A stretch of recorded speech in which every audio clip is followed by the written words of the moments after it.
This is a T422 production. If you want to talk some Simpsons, we do it with distinction. Insert brain here. With Springfield in our vision, our spirit is embiggened. Insert brain here. Flanders, Quimby, Otto, Man, the Hasapima, Battle on. Insert brain here. We've got Simpsons to ponder. Here comes David and Connor. Insert brain here. Welcome back to Insert Brain here, a Simpsons podcast. I'm your host David, and with me as always is my co-host Connor. That's me. Hey, today we're going to be talking about Season 2, Episode 15, Oh Brother, Where Art Thou? The original air date for that is the 21st of February 1991. That it is. Very good.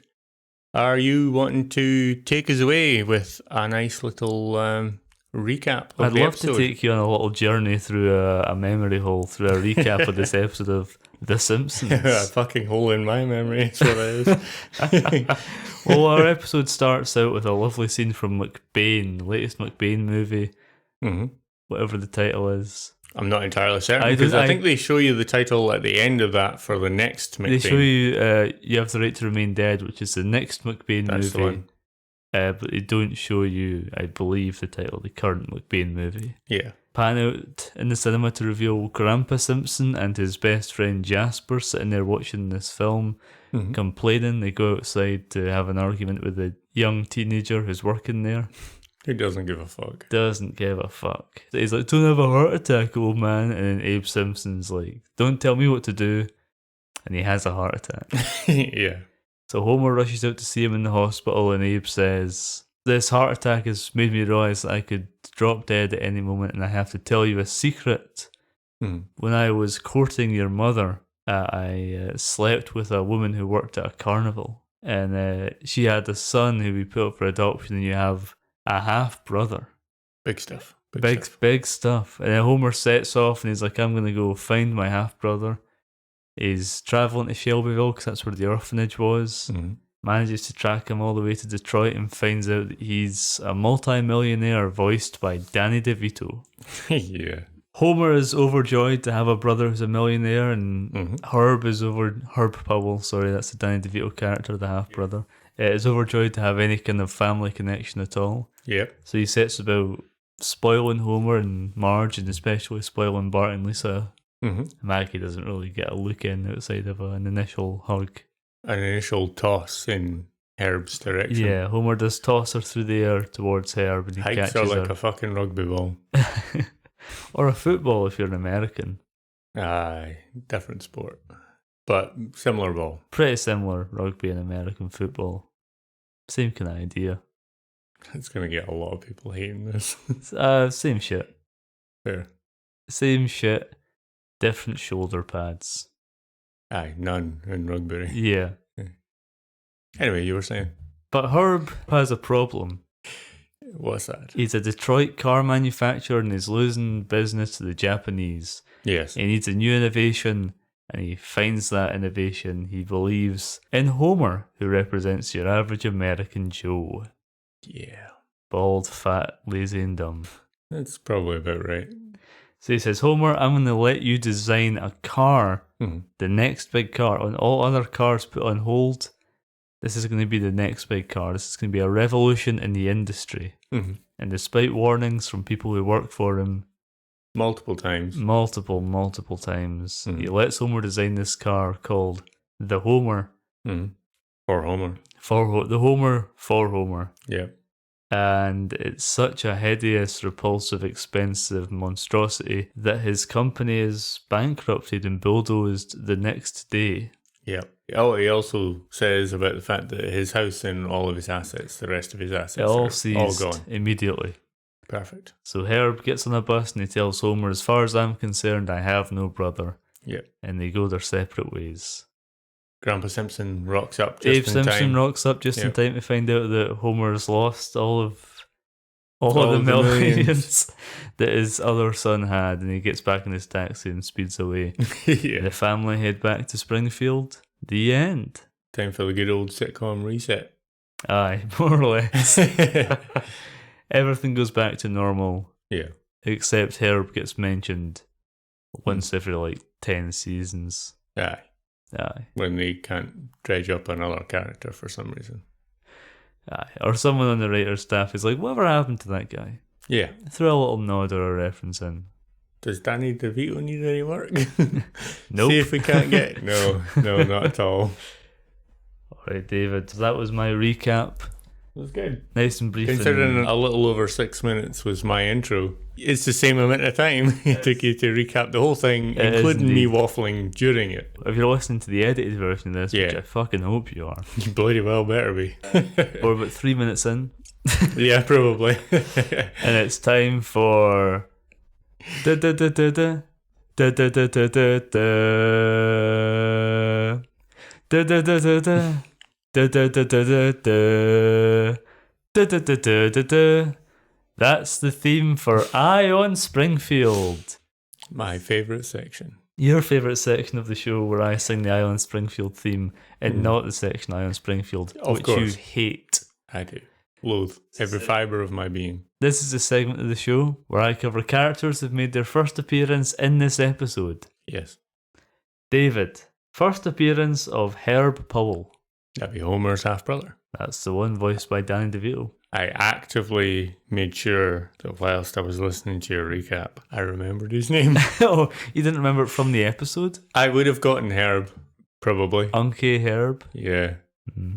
But I probably wouldn't have remembered the Powell part. But it's on the front of his company. It's Powell Motors. I know. Oh, well. Yeah. First appearance, David, of Senator Mendoza. I'm guessing he's the senator. When did we see him again? Immediately draws a blank. David, first appearance of Senator Mendoza. I'm rubbing my thighs in erotic ecstasy. The fact that you have no idea who Senator Mendoza is. Oh, fuck my wife. Senator Mendoza, David, in this episode, who could that be? There's no senators working for Herb Powell, No. so it can't be anyone working for him. Wait, is it the guy that was in the McBain? Yes, it is. The main sort of in charge dude. The main antagonist of That's the one, yeah. chucks out of a window into a gasoline truck, which Yes, explodes. aye. That is Senator Mendoza. Good Right, job. nice. There's going to be a Senator Mendoza in our set when we get it set up. Nice. Yeah. First appearance, David, of Mona. Mona, is that Herb's mother? Wrong-o. Okay, fair enough. I have no idea. Who's Mona? Mona Simpson. It's Homer's mother. Is this her first appearance? Yes. Really? And it's not her proper appearance. I did kind of pull the rug out from under you, by the way, by excluding her surname. Yeah, I noticed just that. to try and trick you up a little bit. I don't I got believe- moderately close with one of the Simpsons. True, I don't believe they ever actually call her Mona in this episode. Right. Okay. I was hoping to pull on your grander knowledge of the Simpsons. No. Oh. I come here with no knowledge of the Simpsons. I have watched the Simpsons prior to this multiple times. You've played the Simpsons wrestling, and that's just as good. I have played Simpsons Hit and Run quite a bit. Did we ever complete our playthrough of the Simpsons Hit and Run on PS2? I want to see the answer is no. No, we didn't. We got fairly far, but we didn't actually complete it. Did we get This to time. playing as Marge or Apu or something? Or Lisa? I don't think we got to Lisa. I think we...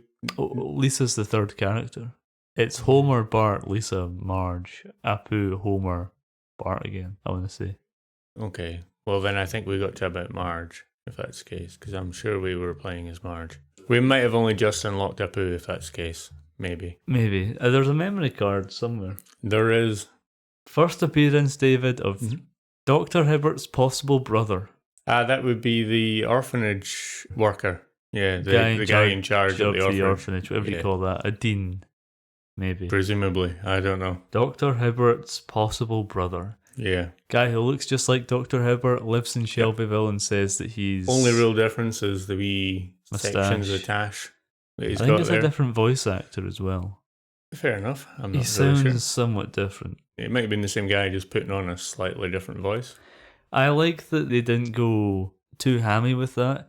It could be not Dr. Hibbert's twin brother. Could be. They didn't have him like also be a doctor and do the laugh, Yeah. the chuckle that Dr. Yeah, Hibbert is yeah. famous for. I also like the certificate framed on his wall is from Shelbyville University. So it's definitely sort of setting the fact that they would not have met unless one went to the other area. Aye. And why would Dr. Hibbert be going to an orphanage? Or even going, you know what, they would be the same age if they're twins. Yeah. Because it's his twin brother that he's looking for. But it's the fact that they would have been going to university at the same time as well. True. And if he went to university in Springfield, then it'd be like, how come they didn't see each other? Dr. Hibbert might have went to a medical school as well. Presumably, but there are a lot of universities that kind of do a bit of a mix of things. Edinburgh University, for example. Mm-hmm. Which is... different campuses for the medical students. True, yes. But it's still the same university. I see. But anyway, there we go. I don't sing this theme for fun. You did once. Yes, that's all of them. That's the end of Ion Springfield. So, David, what did you think of Herbert Powell in his first appearance? I thought it was great. I really liked Danny DeVito in this particular. You scowled at me like you're like, you don't even fucking remember who he is. When I asked the question, you went, I thought it was great. And I was like, did your brain automatically just hear, what did you think of this episode? And you went, pretty good. Great. It's all good. Couple of good laughs. Yep. No, I thought Danny DeVito was great in this role. Yeah. I think he's the perfect one episode brother to introduce. We'll get more into that in trivia as well. Right. Okay. Very good. But I thought it was great as a sort of temporary celebrity addition to the Simpsons. There's been some discourse in recent years that Herb Powell is a prick. He's a fucking bad person overall, if you really think about it. In what way? Well, he hoists this responsibility of designing a car on Homer, a man who knows nothing about designing cars. And then when Homer fails at doing the thing that he shouldn't be able to do, Herb Powell pins his failure on Homer. It's not Homer's fault that the company went bankrupt, because if the company was stable and doing well, one bad car isn't enough to take down an entire company. No. Can you imagine if Honda, first car company that came to mind, released a bad car and the next day they were bulldozing their factories? They just brought in a wrecking ball and they started taking buildings down. Can you fucking imagine that? To be fair, no one would get that treatment anyway, realistically, unless they'd already been foreclosed on. And they were, strictly speaking, out of business already. But even there's no point where one bad car should be enough to take out an entire company. The company's basically already in ruins at this point. It has to be. Otherwise, one bad car and one bad show isn't going to take it down. They also repossessed everything that Herb owned. Yes, that just depends on how much money he was in debt, essentially, and exactly how he set up his business. Because if it's a limited business, you can't repossess anything. But as I'm saying, there's no reason for Herb to blame this failure on Homer. No, he would have seen how... Also, you know the graph that you see Herb glaring at in his opening scene? That graph, 0 must have been quite high up that graph, and that was in negative numbers. Otherwise, there's no way it would have shut down that quick. Yeah. So, I thought it was great, but as a character, of course. I don't think as a person, maybe not, but it'd still be fairly fun to be around for most of it. For the beginning, anyway. Yeah. I think he's a good counterpart to Homer. Yes, Yes, he is. Well, that was a wonderful brief discussion. Yeah. David, it's time for 3 Blind Mice Trivia! This is the trivia segment of the show where I say trivia about this episode of The Simpsons. David responds, It's getting less. It's getting less. Soon he'll be silent. Yep. Soon he'll not even show up. I'll just be a fucking puppet on your arm. When I record this podcast at your house, and he's not even fucking show. Aye. I'm just in the other room. Aye. Jim Brooks felt the ending of the episode was too harsh on Uncle Herb. This led to the writers creating a sequel episode. Okay. Which we'll cover next season. So we okay. haven't seen the last of Uncle Herb. Very good. Komatsu Motors. Yep. Which is the name of the company that's in competition with Powell Motors. Yep. And takes over their business at the end of the episode. Yep. Was taken from the name of a character from a Japanese movie called Skinny and Fatty. Was that a show or a movie? Movie. Skinny and Fatty? Yeah. Was that even in English? Probably not. It's a Japanese movie. Right. Because I can't really see that Skinny and Fatty doing all that well. I mean, it's probably from like the 70s. Yeah, I suppose. At least it was an official Japanese name. Potentially. Well, yeah, if the Japanese are using it. What do you mean? What's going on? If the Japanese are using it as a name for a character. Fatty and Skinny? Yeah, well, I mean, Fatty and Skinny, the name that they used out of that for the Japanese car company. Komatsu? Yeah, that's it, Komatsu.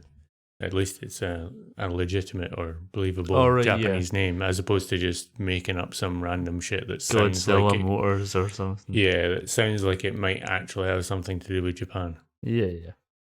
The Your Holiness joke. Mm-hmm. When Homer's about to show off the Homer car. Yep. And Herb Powell was introducing people in the audience. Yeah. He says, Your Holiness, and the Archbishop's hat bows into frame for a second. Yeah. Was added in the storyboard. All right. Nice. There is, in fact, more than $40 worth of steel in a car. I would hope so. Even the cheapest of Chinese cars now. It should probably have more than $40 worth of steel. I would bloody well hope so, yeah. I mean, the price of steel has gone up anyway. It always does, so. Aye. Even in relative terms, there's still more than $40. I.e., like if you take the least steel-filled car now, the most plastic car you could possibly find now, and then take that conversion in the price of the steel in 1990, then it'd probably still have more than $40 in it anyway. I'd hope so. Harry Shearer, voice actor, reportedly laughs the hardest at the table reads during the itchy and scratchy segments. So a general trivia for you. Yeah. The man who asks Herb what his roots are is based on Mike Reese. It's like a writer and a producer on the show. Okay. Well, like his visuals or just mannerisms or? That is the extent of my 3 Blind Mice trivia. That's all it's Very good. He's just based on him. He's based on him. His good to know. General vibe. Right. Wes Archer based Herb Powell's house and work building design on Frank Lloyd Wright. All right. Okay. That's interesting. What are you shaking your head at? Oh, my reaction to your amazing trivia. Alright. That is interesting. Yeah. Alf Coulson composed the McBain Bond parody song with a 50-piece orchestra. Nice. That's a lot of effort and work to put into a one-joke song. Yes. That never shows up again. Can you imagine how much money would been spent on that very small bit and it never actually seems to show up? There's no other point in this season where a 50-piece orchestra would have been used either. Mm-mm. It's not like they had a bundle of different bits of music. It's not like they were just like, you know what, let's just, like, while we've got them here. Yeah. While we've already paid them for the day, we'll just get this, we'll just knock this one out. No, it would have been, let's organise this shit for this. The script for this episode was written very fast. Mm-hmm. Jeff Martin turned in the outline, and Sam Simon, who's a producer, was so happy with it.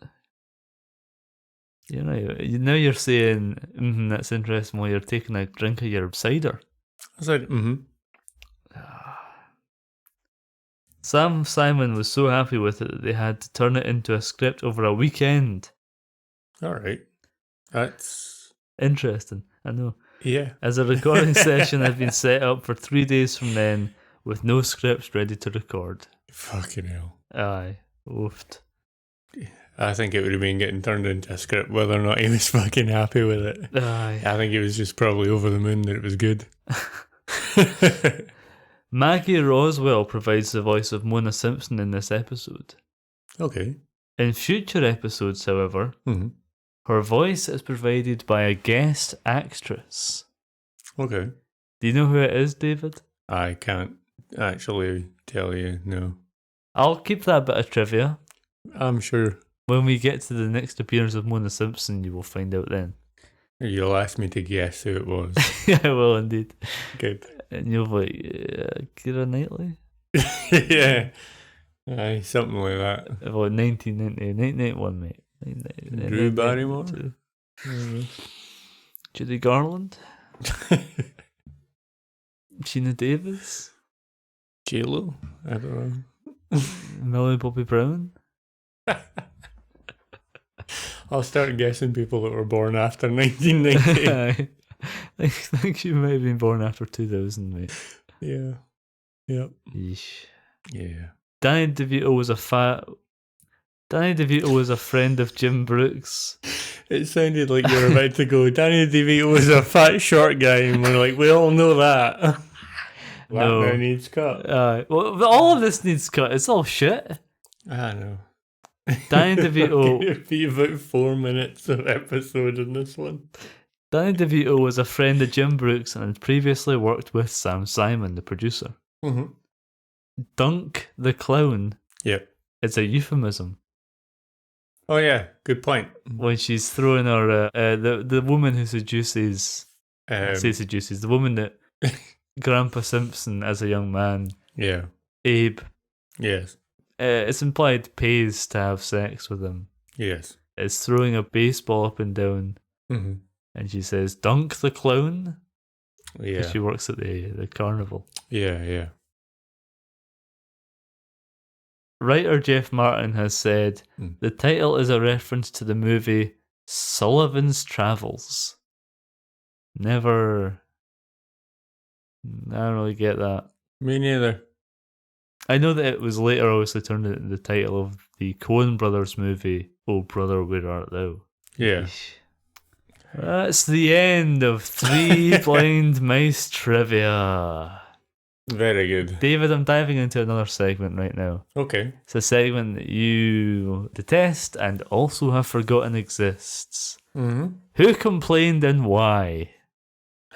It's a segment where David has to guess based on nothing but the pants on his arse and the knowledge of the episode that he's just watched. Who complained? Who complained about this episode and why would they complain? I'll make this easier for you. I'm going to drop the Who, the band. I'm finished with them after Quadrophenia. Okay. Let's just go with the why. Why would someone complain about this episode of The Simpsons? Okay.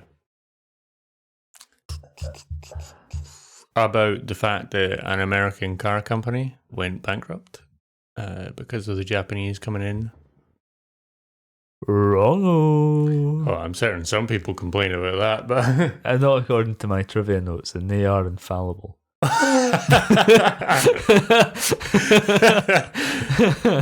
think that might be the funniest part of this podcast. Who complained about this? Oh, or why would someone complain? Why would someone complain about this episode? I'm dropping the Who. In favour of Led Zeppelin. Zed Leplin? Zeppelin. Led Zeppelin. Oh, fucking hell. Right. Led Zeppelin complained and why? That's what I was going to try and say. Pink Floyd complained and why? Why would someone You need to come up with a new one every time. That would be... shit, that's all I have. I know. The Sex Pistols complained and why? Oh, fucking hell. So... the Carpenters complained and why? So... Fleetwood Mac complained and why? Was it about the... Abba complained and why? Was it about the... fucking Jesus. We're going to be here for a while. Was it the about... Clash complained and why? I'm getting a drink.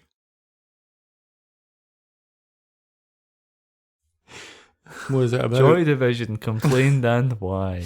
Alright, that's the last one I have. Yeah. Okay. Good. I wonder how much of that's going to make it to the final None. cut. Well, at least one of them has At least, to. yeah. We've built it in too much. We have. Overall, sometimes that happens. I go, well, that's shit, but it's built into the conversation, so it can't be taken out. Yeah.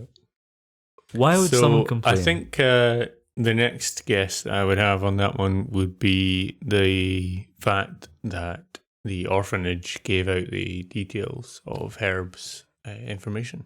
Wrong-o. Okay. Think words. Really? Think words. Think the English language. Think... Was it about the fact that she would have been... Was she referred to as a whore or a prostitute? Nope. Wrong-o. What word is used in this episode a lot that would upset people, especially Americans? Bastard. Right you are. Right on the money. But that's a technically correct term, even if it is a bit outdated. The show got notes and complaints about the use of the word bastard. I distinctly remember, as a child, probably close-ish to Bart's age. 10. Yeah. Learning what bastard meant. And fervently using it.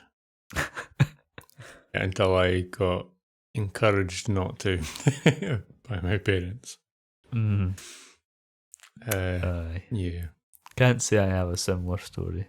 Quick fucking smack off my dad. that was that gone.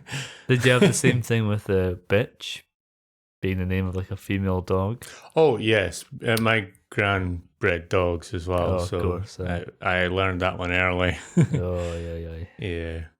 I was like aghast when she turned around and said bitch for the first time. In relation to a dog, obviously. I was just like, the fuck is this? Bitches leave. So imagine your grandmother turned around and said to you, bitches leave. Right you are. Hoes come back.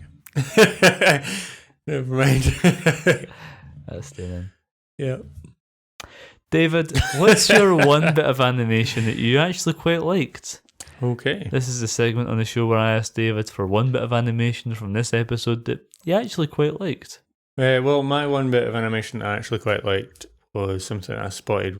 So you've got the shots of Herb at this point. You haven't really seen his face. Yeah. So you just got Danny DeVito and Homer on the phone chatting away to each other. And obviously they've realised we could actually be brothers here. And Homer says, get on the next flight and over to Springfield. And he said, instead, I think you should come here, basically. And during that, it zooms out from where you've got the sort of back of his high back chair and his leg sort of crossed or whatever.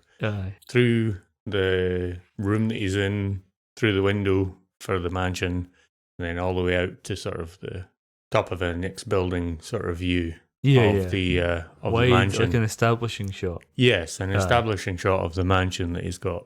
Yeah. The one he loses later on. That's the very same, aye. But I just thought it was a really quite nice zoom out, and something that you kind of saw, or I saw a lot of in things where, I don't know, when I was younger watching TV shows and films and stuff, I saw a fair amount of that kind of, someone says something, someone says a punchline and it zooms out or something like that. You know what I mean? No, I've never seen a film before. Very good. Here's a question for you. Yeah. Do you think, based on the size of his mansion, that Uncle Herb at this point in time is richer or poorer than Mr. Burns? The difficult part to say there is Springfield or Shelbyville more or less pricey for houses. I would say Shelbyville's probably more pricey than Springfield because they actually have a car manufacturer based in there. No. Bear in mind, Herb does not live in Shelbyville. Herb lives in Detroit. He was put up for adoption at the Shelbyville orphanage. Okay. Oh, yeah. Good point. But he was adopted by the Powells who lived in Detroit. Right. And yes, he looked up the Detroit phone book. Michigan. Yes, we'll talk about that in a wee bit. Yes, we will. So yeah, he must still live there because that's the phone he phoned. Yes. So, okay. If he's in Detroit, I would say he's probably wealthier than Mr. Burns. Really? I would say, based on his house alone. Right. I would say he would have been, especially with, at some point he had a successful car manufacturing company. And that's not an easy business to get into. You have to make a lot of money fast. So I think he would have, at the very least at the height of his capital gains, he would have actually been more, worth more or had more money than Mr. Burns. I think obviously he's not as smart with his money. Yeah, obviously. And even Mr. Burns isn't particularly smart with his money because his freaking nuclear power station is falling apart. But it still generates money. Still generates money, yeah. And I think Mr. Burns has old money. Not just because he's an old man, but he has old money as in he comes from money. Yeah, I was about to bring that up. That Mr. Burns perfectly encapsulates old money.